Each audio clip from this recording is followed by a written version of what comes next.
श्री राधे राधे। भक्तों, प्रेम सुख जो होता है, भगवत प्रेम का सुख, उसका आस्वादन किए बिना पूरी महिमा कौन जान सकता है। और ये मिलता कैसे है? मुख्यतस्तु महत्कृपयैव। श्री नारद जी महाराज कहते हैं भक्ति सूत्र में, मुख्यतस्तु महत्कृपयैव। विशेष रूप से प्रेम में पगे हुए प्रेमियों के द्वारा मिलता है। तो श्री उद्धव जी को भगवान कृष्ण की कृपा से ऐसी प्रेम भरी हुई गोपियां मिल गई थीं, जिनकी संगति में उद्धव जी स्वयं अब महान प्रेमी हो गए थे। इसलिए गोपियां उद्धव जी को लेकर के यमुना तट पर आई हैं, कन्हैया की लीला स्थलियां दिखाने के लिए। और वो कह रही हैं, ये देखो उद्धव जी, ये देखो, ये वही महाभाग्यवान यमुना पुलिन है जहाँ शत सहस्र गोपिकाओं के साथ भगवान श्याम सुंदर ने महाराज किया था। वो सब अकथनीय है उद्धव। गगन में विमानों की भीड़ लग गई थी। उनमें विराजित देव वृंदों द्वारा बरसाए गए पुष्पों के पराग से हमारे चरण रंजित सुरभित हो उठे थे। इतने पुष्पों के पराग देवताओं ने बरसाए कि हम गोपियों के चरण जो थे उसी पराग से रंजित हो गए। और हमारे सौभाग्य की वो पराकाष्ठा हमारे सुललित गान से धारा और नभ गूंज उठे थे। देववाद्य हमारे कंठों का साथ दे रहे थे। श्याम सुंदर कभी वंशीनाद से हमारा साथ देते और कभी उच्च स्वर से आलाप भरते। उनका वह नृत्य हमें से कोई भी ऐसी नहीं थी जिसे वह अपने समीप न जान पड़े हों। हमको सबको कृष्ण अपने पास दिख रहे थे। और यहीं इसी स्थल पर नृत्य करते करते थक कर मैंने अपने कंधे पर रखी उनकी भुजा पर अपने श्रम जल से भीगा कपोल रख दिया था। और उन्होंने दूसरा हाथ बढ़ा, उसे पहुंच करके अपनी अंजलि में मेरा मुख भर लिया था। उद्धव, जिन्हें तुम परात्पर कहते हो, वे हमारे लिए इस व्रज के लिए तनिक भी पर नहीं है। वे सब के अपने और संपूर्ण व्रज उनका। हमारे लिए वे छोटे से छोटा काम करने में भी नहीं सकुचाते और हम उनसे कैसा भी काम लेते नहीं लजाती। हाँ, तो उस नृत्य की ये जुगल छटा कैसे बताऊं तुम्हें उद्धव। वो स्मरण ही आज हमारे संबल हैं और यही स्मरण हमारे काल भी बना। धरा पर पुष्पों का आस्तरण था। हमारे पदाघातों से उसमें सुगंध की लहरें उठ रही थी। वो संपूर्ण रात्रि उनके साथ नाच गा और खेल कर हमने एक क्षण के समान व्यतीत कर दी। नृत्य के पश्चात हम यमुना जल में उतरे। वे अकेले थे और हम अनेक। वे बीच में थे और हम मंडलाकार। हमारी अंजलियों से उलीचे जल से उनकी ऐसी शोभा हुई मानो कलिंद पर्वत से देवी तपन तनया उतर रही हो। और उत्तर में उनके द्वारा उलीचे जल ने हम सबको पूर्णतः स्नान करा दिया। बहुत समय तक जल केली करते रहे। हम फिर तट पर आकर वस्त्राभरण धारण करके और फिर पुष्प मालाओं द्वारा हमने अपना उनका पहले तो हमने उनका श्रृंगार कराया और फिर उन्होंने हमारा विविध श्रृंगार किया। साथ ही साथ बढ़ती रही नाद निर्झरणी। खूब प्रेम से हम लोग एक दूसरे से वार्ता करते रहे, गाते रहे, और वह आनंद, वह आह्लाद जैसे हृदय सागर में समा नहीं पा रहा था। श्यामचंद्र को देख करके आनंद का जैसे ज्वार आ रहा था, रोम रोम से उमड़ा पड़ रहा था वह आनंद। ब्रह्म मुहूर्त लगने पर उन्होंने ही हमें घर चलने को कहा, किंतु उद्धव हमारे मन प्राण और तब उनके जो शरीर, हमारे ये भी मन प्राण और शरीर उनके रंग में रंग चुके थे। उनके अतिरिक्त अन्य कोई संसार में हमारा है, ये बात ही हमें बिल्कुल भूल गई थी। उन्हें छोड़ हमारे पांव 2 कदम भी पथ पर चलने में असमर्थ थे। अंततः हम उनके साथ ही अपने घरों को लौटे ब्रज में, और उनका चिंतन हमारा स्वभाव है, ये छूट नहीं सकता है। उसके बिना सांस लेते भी नहीं बनता है। उद्धव, तुम कहते हो हम योग का आश्रय लें, ये तो तभी संभव है जब हृदय से वो श्याम मूर्ति हटे, वो कन्हैया हमारे हृदय से हटे, तभी तो हम योग का आश्रय ले पाएंगे।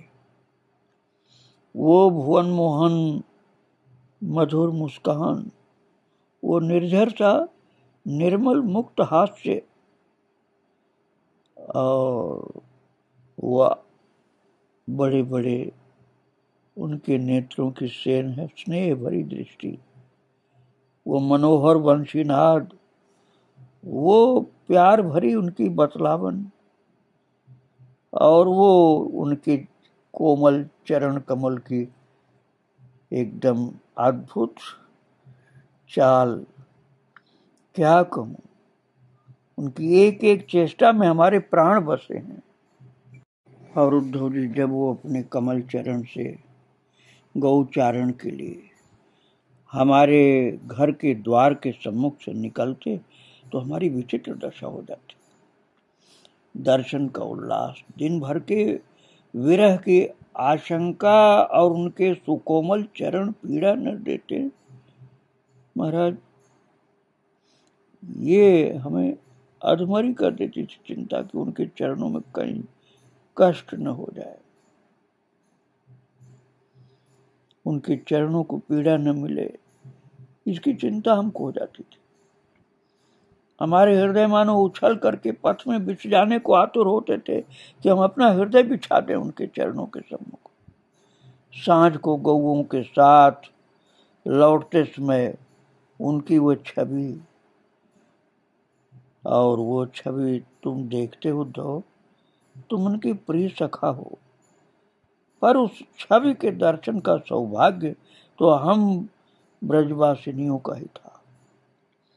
आप नहीं कर पाए उस छवि का दर्शन। आहा, वंशी नाद सुन कितने आतुर पद झरोखों की ओर दौड़ पड़ते थे कि कन्हैया आ रहे हैं, दर्शन करो। वृद्धा भी आरती उतारती थी, पुरुष लोग पथ पर निकल आते, और महाराज बालक भी आकर के उनके गले लग जाते थे, और सभी का प्यार वो स्वीकार करते थे। ब्राह्मणों का स्वस्ति वाचन, गुरुजनों के आशीर्वाद, माताओं की आरती, और हमारे पुष्प वर्षा के बीच आगे बढ़ते मन 2 अलंकृत श्वेत श्याम जैसे गज शावक चल रहे हैं, ऐसे कृष्ण और बलराम आते थे। गायें घूम घूम करके उनका हृदय धन निहारती, गोपाल बाल नाचते गाते संग चलते, उनके सखा लोग साथ साथ चलते। वे गोरज धूसर अलके पलकें, और सुंदर सुंदर उनका श्रृंगार सखाओं के द्वारा जो किया हुआ वो हम लोग देखते थे। हम देखती थी, हमारे घर के लोग भी, बच्चे भी देखते थे। एक ही उत्सव रहता था कि कन्हैया का दर्शन करना, हमारे लिए नित्य उत्सव था ये। और आज वही ब्रज शोभाहीन, जैसे कमल मुरझा गया हो, जैसे सुंदर सी झील सूख गई हो और पतझड़ में ठूंठ से खड़े हैं ये बिना फूल और पत्ती के वृक्ष मरे हुए से। उद्धव ये देखो,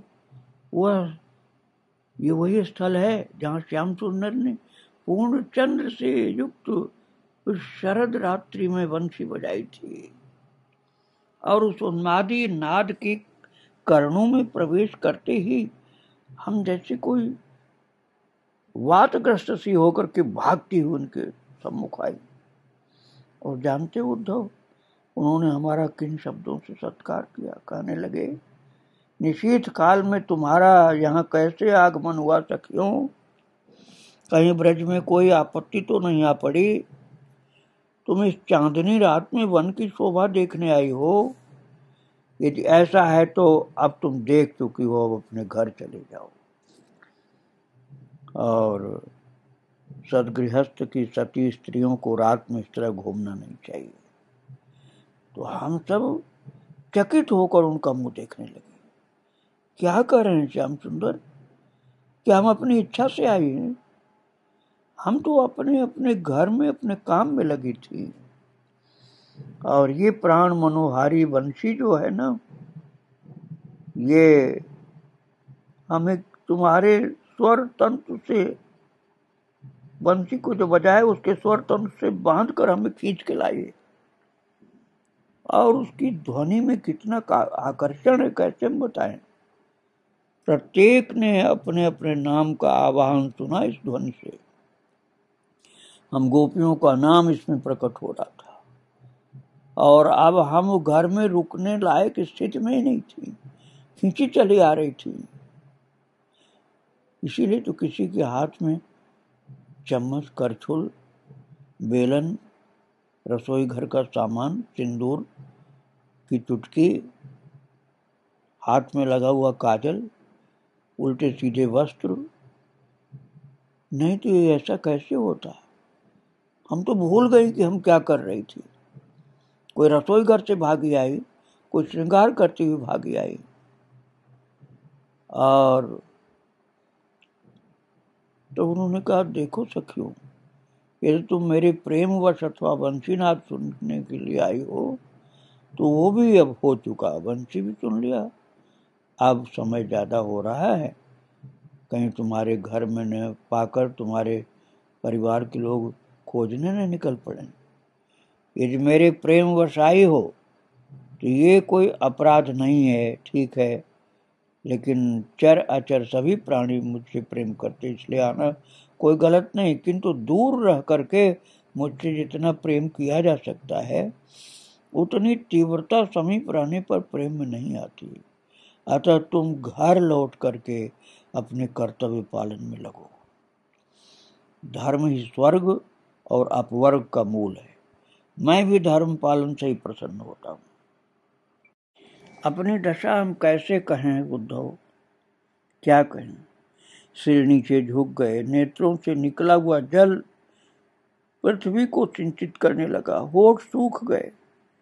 चिरकाल से संचित आशा टूट जाने से नेत्रों के सम्मुख अंधकार भर गया और धरती घूमती हुई लगने लगी हमें। हम कुछ भी कहने में असमर्थ हो गई और लौट जाना क्या सहज था।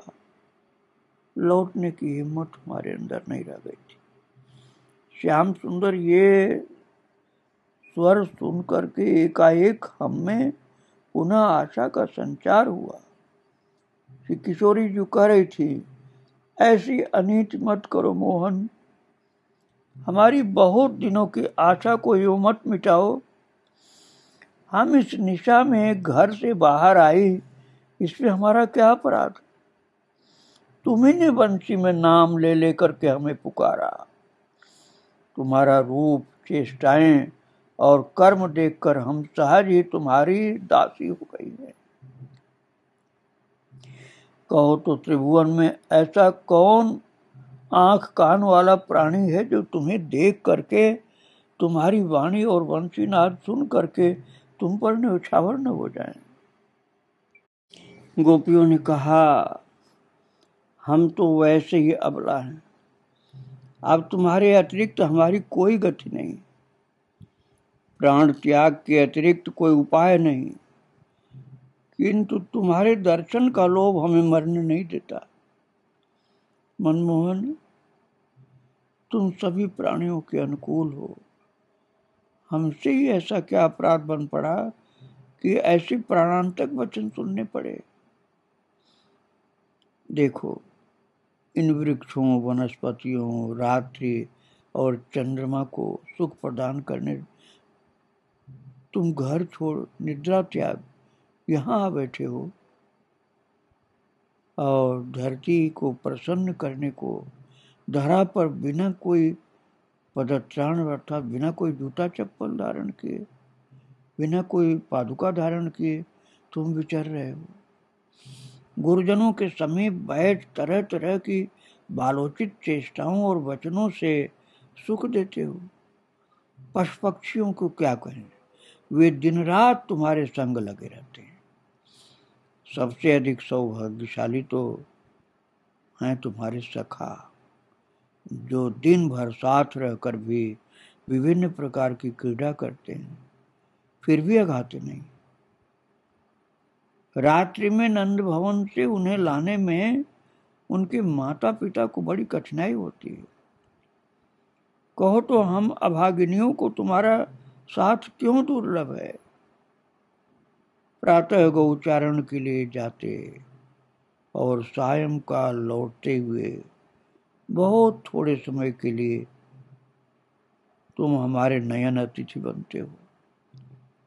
बस हम जब सुबह तुम्हें देखते हैं गौचारण के लिए जाते हुए और शाम को वापस आते हुए, तभी हमें दर्शन थोड़ी देर के लिए मिलता है,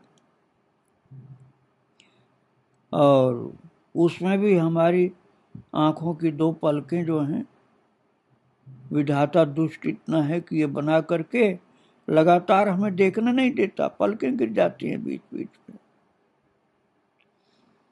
तुम्ही ने भगवती कात्यायनी का व्रत पूरा होने पर कहा था, आगामी शरद रात्रियों में हम साथ साथ नाचेंगे, गाएंगे और खेलेंगे।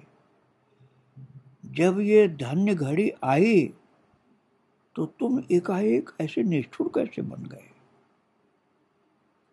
और ये सत्य है कि तुम परम स्वतंत्र हो, तुम पर किसी का कोई वश नहीं चलता, और तुम अंतर्यामी हो। बताओ हम अब और क्या करें, कहाँ और कैसे जाएं। तुमने खींचा है बंसी की आवाज से हमें दिव्य शक्ति से, अब हम कहाँ कैसे जाएं रात को, जिसके लिए हमने जीवन धारण किया, जिस तुम्हारे वचन के भरोसे हम अब तक रहे हैं, अब हम ही कैसे वापस चली जाए। शोक की अधिकता से किशोरी जी का गला रुक गया बोलते बोलते, और वे आगे बोलने में असमर्थ हो गई और मूर्छित तो हो गिरने लगी। श्याम सुंदर शिलातल से उठ करके खड़े हो गए और बंसी फेंट में खोस ली और चेतनाहीन होती किशोरी जी को संभाल लिया अपनी भुजाओं से। और फिर प्रभु बोले हैं, उद्धव जी, फिर हमारे श्याम सुंदर, हमारे कन्हैया बोले, अच्छा सखी हो, तुम्हारी इच्छा सफल हो। और सुनकर लगा कि सूखती जैसे कोई लता हो, उसको वर्षा की फुहार मिली, जैसे हिमदग्ध कमलिनियों ने सूर्य की किरणों का दर्शन पाया, और जैसे मरुभूमि में प्यास से प्राण त्यागते प्राणी को गंगा की धारा प्राप्त हुई। कन्हैया ने अपने पटुके से हमारे आंसुसिक्त मुख पोंछे। रो रो कर हमारा बुरा हाल था। हमारा मुंह पूरा आंसुओं से भीगा हुआ था। वो अपने पीतांबर से हमारे मुखों को, हमारी आंखों को, आंसुओं को पोंछा गोपाल ने। हंसी ठिठोली करके, मनुहार करके हमें प्रसन्न किया। हास परिहास, भाग दौड़, क्रीड़ा और कार्य के क्या एक ही रूप थे? अरे जिसने जो चाहा, जैसा चाहा, क्या कहूं उद्धव, वे मानो हमारे खिलौना बन गए। हमको कितना प्यार से उन्होंने अपनाया। हमारे मन, प्राण, देह कुछ भी जैसे अपना नहीं रहा। सब कुछ उनमें मिल गया था। जो हो रहा था वो उनके मन से अथवा हमारे मन से। किससे हो रहा था कुछ ज्ञात ही नहीं। कौन किससे खेल रहा था क्या कहूं। हमारी संपूर्ण साध पूरी कर दी उन्होंने। सौभाग्य की उस पराकाष्ठा को किन शब्दों में अभिव्यक्ति करूं, कैसे बताऊं। बताते भी लाज लगती है और बताया जाता भी नहीं। हम अपने सौभाग्य सुख के आनंद महासागर में डूब रही थी, उतरा रही थी, आनंदित हो रही थी। पूरा का पूरा डूब रही थी, उतरा रही थी कन्हैया के प्रेमानंद में। उस प्रेम के सागर में जो लहरें उठती, उस पर हमारे मन प्राण नृत्य कर रहे थे। उस समय हमें दुनिया भूल गई थी कि दुनिया भी कुछ होती, संसार भी कुछ होता है। कृष्ण के प्रेम के समुद्र में हम डूबी पड़ी थी। वो क्या था कुछ मत पूछो उद्धव, उसे बताने के शब्द हमारे पास नहीं। तुम पूछोगे भी तो हम नहीं बता पाएंगे, और हम बताना भी चाहें तो नहीं बता पाएंगे। कृष्ण के प्रेमालिंगन और मधुर क्रीड़ाओं में हम इतना ज्यादा भरपूर प्रेमानंद में डूब गई थी कि उस प्रेम और उस आनंद का हम शब्दों में वर्णन नहीं कर पाएंगे। इस तरह से बोलती बोलती गोपियां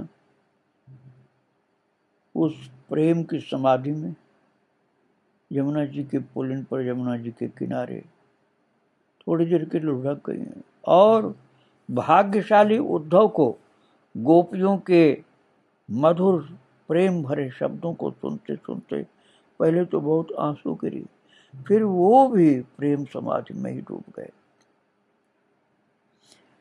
प्रेम की उच्च दशा में, ध्यान की पराकाष्ठा में जिस प्रेम समाधि में गोपियां और यहाँ तक कि उद्धव भी डूबे हुए हैं, परम दुर्लभ है वो। आइए इन प्रेम के महान उच्च कोट के भक्तों को हम बारंबार प्रणाम करें। उद्धव जी का भाग्य कितना है कि जिनको नारद जी ने भक्ति सूत्र में कहा यथा ब्रज गोपिका नाम, उन गोपियों का संग मिला उद्धव जी को। और इनके ऊपर कृपा करने वाले भगवान कृष्ण, गोपियां, उद्धव जी, इन सबको बारंबार प्रणाम। आगे फिर इनकी चर्चा करेंगे भक्तों। आज यहीं विराम दिया जा रहा है। श्री राधे राधे, जय श्री राधे।